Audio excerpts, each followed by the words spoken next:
What should we do next? Did you want to do your news story next, Marge? You want to take yours? Yeah, sure. This one you might find a little more uplifting than yours, Mackie. Thank you. 1 in 5 people who are ditching alcohol for dry January say they're using cannabis as an alternative survey finds. And this article is chock full of interesting surveys. So please enjoy. And as somebody, I don't know about everybody listening or the rest of you guys, I am doing a dry January myself. So Nice. It seemed quite timely. Conformist. Well, yeah, maybe, but my liver is saying thank you. Thank you, Marge.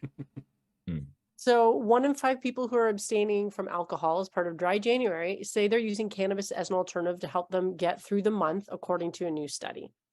While most observers, they're saying 33% of the month-long alcohol break say they're not replacing booze with anyone or anything or anyone. 21% say that they're opting for cannabis and CBD products. This poll from Civic Science has found. And I don't know if you all can see that, but there is a poll. Some people are using cannabis is coming in at 21%.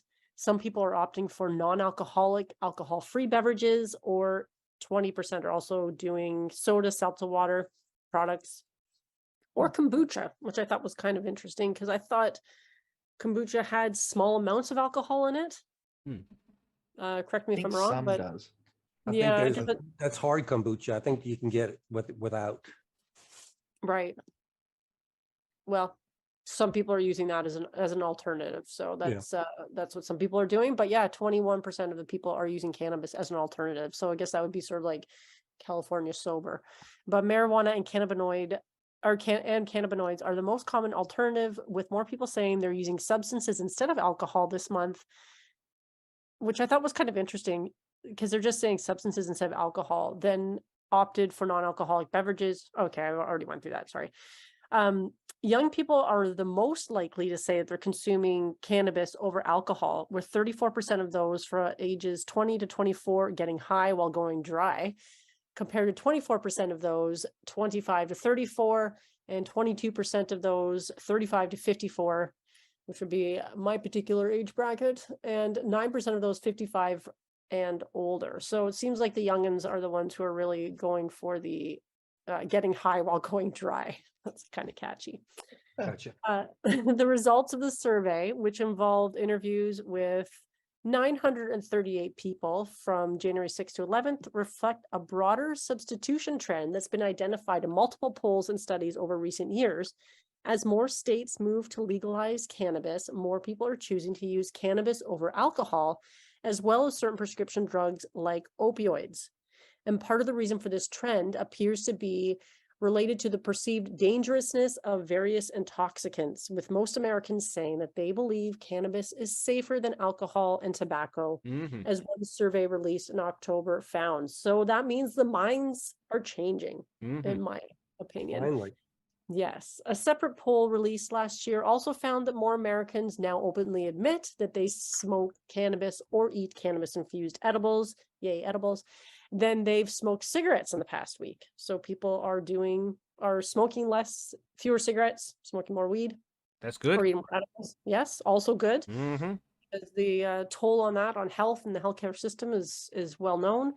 More than twice as many Americans think that cannabis has a positive impact on consumers and society at large than say the same about alcohol, according to that Gallup survey data. And I mean, preaching to the converted here, I think we would all agree with that, but it's just interesting that more of the general public is starting to feel the same way.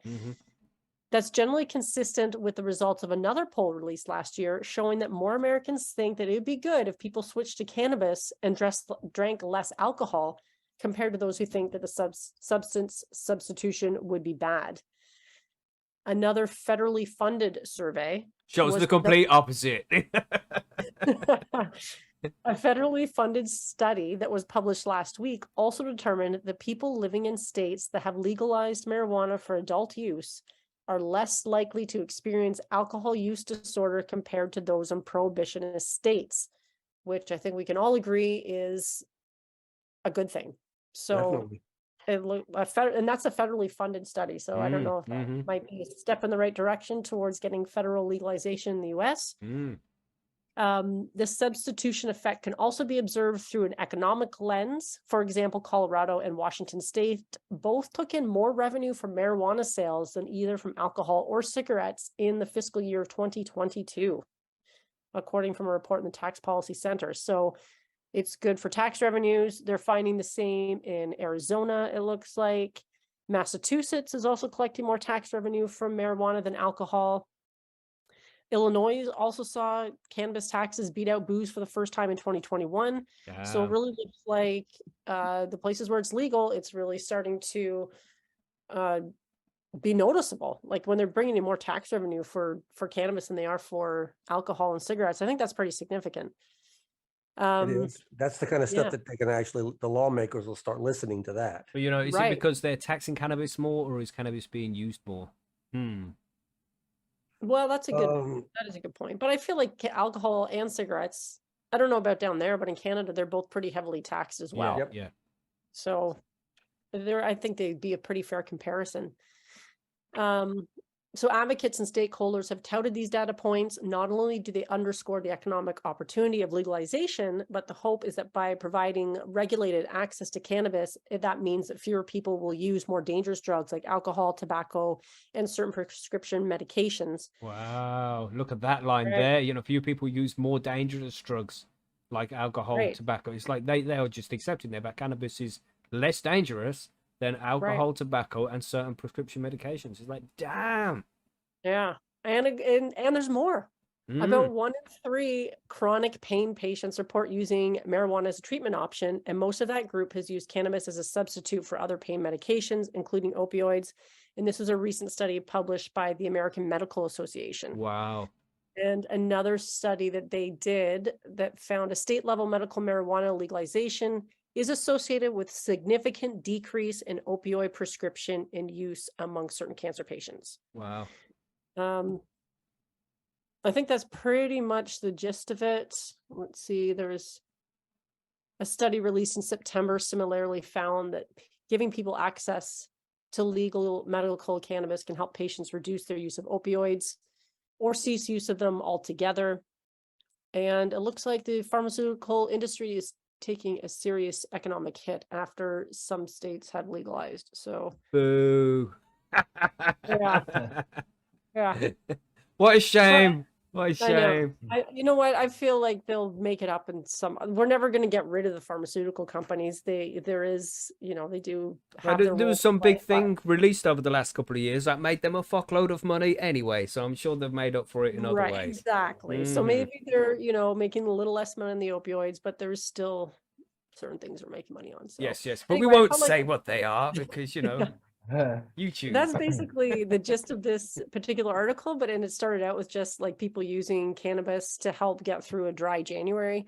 But I thought it was interesting because a lot of these surveys that have come out in the last year are super positive as far as the way people are looking at cannabis in the US in particular. Yeah, that was all good. That's a good article. That is a lot of good shit in there. Yeah. It seems to be cyclic in the US the way people look at cannabis. Like we'll get a month or two here where the proponents will have a lot of good stories on it. Then all of a sudden you'll get the anti-crowd will have to come in and hit us with a bunch of negatives to kind of fight back. It's cyclic, crazy cyclic for that reason. So political. Marge has a calming voice, or am I just very high? Both, Phil. Both. Yeah, it's both. But yeah, that's a great article, man. Very good choice there, Marge. You always bring us good news. That's what I'm trying to do. You guys bring all the bad shit, so I'm trying to bring some happy. My article wasn't so bad. It was full of justice. Right. That's one way of looking at it. Street justice. Savage. My article's not too bad. But you want to do yours, TG? You want to move on to yours? Yeah. Sweet. It's like